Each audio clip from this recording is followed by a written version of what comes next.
Hi everyone, welcome to another video. Youth is wasted on the young. We've probably all heard that quote before. And there's some debate over who said the quote first. And I was online looking at the history of the quote and what people had to say about it. And I came across this piece written online by somebody called Steve, which I would like to share with you here because I found it particularly profound and also beautiful. And I think a lot of people who listen to this will relate to this piece. And I actually believe that every young person should be made to listen to this as well. So I'm going to read it to you here off my screen. For entirely understandable and forgivable reasons, young people usually fail to realize just how lucky they are to be young, with all their energy, their optimism, lack of cynicism and jadedness, and the many decades of life they have stretching out before them, in which they can achieve their dreams, if they actually decide on their goals and then apply themselves to achieving them, which many sadly do not. When you are young, late teens to early 20s say, your old age seems impossibly far away. You are not yet aware of the way in which the lengths of the years shrink relative to your entire lifespan as you age. In terms of the psychological perception of the passage of time, the years pass by more rapidly as you get older. The seasons become closer together, the birthdays, anniversaries, and Christmases more frequent. Time literally seems to accelerate, and you become aware of the rapidly dwindling time frame you have in which to achieve your life goals. But young people simply do not have this perception of temporal nonlinearity.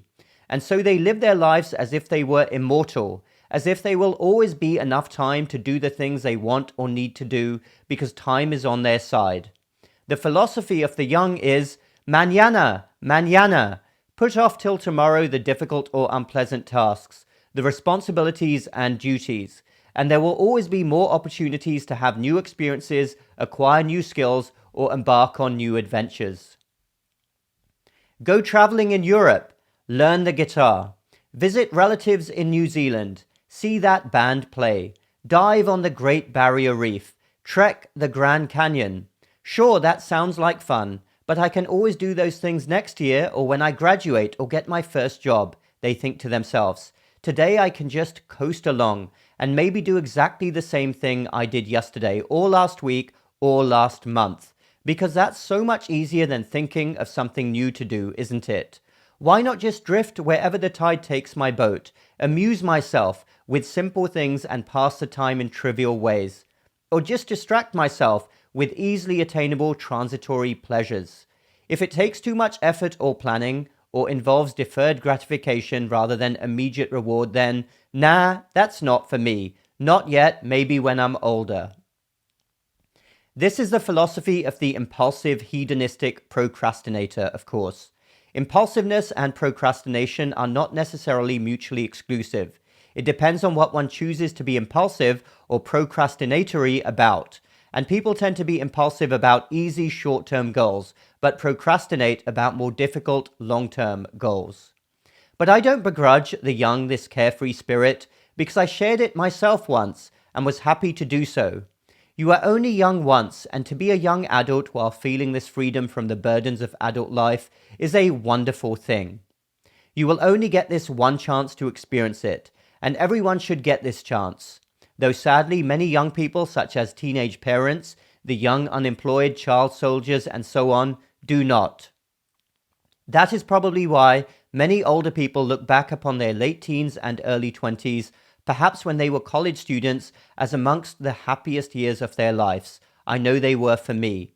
Simply because they were full of carefree fun and new friendships and experiences, and were relatively unburdened by the adult responsibilities that were inevitably to follow. But when we look back upon our youth, we are painfully aware of all the opportunities we squandered, and the experiences we never had, all because of this naive belief that there would always be enough time tomorrow, or next year, or before we got too old. And when we see young people making the same mistakes, we think, oh, if only they knew how fast these opportunities will pass them by. If only they understood the importance of squeezing the juice from life while they still have the chance. But equally, older people understand the importance of planning for the future, however tedious and responsible that sounds to young people. Because the future will arrive with frightening speed, and it is best to be prepared for it. Both these things are, from the perspective of more mature years, equally important. Live for the moment and seize life by the throat, but equally don't forget to make plans for the future, because you won't be young forever. It is in this sense that we feel that youth is wasted on the young.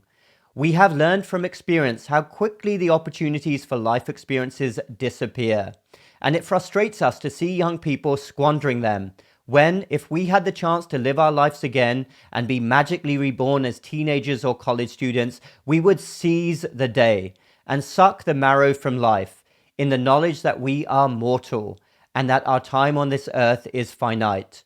So we had better make the most of it while we can.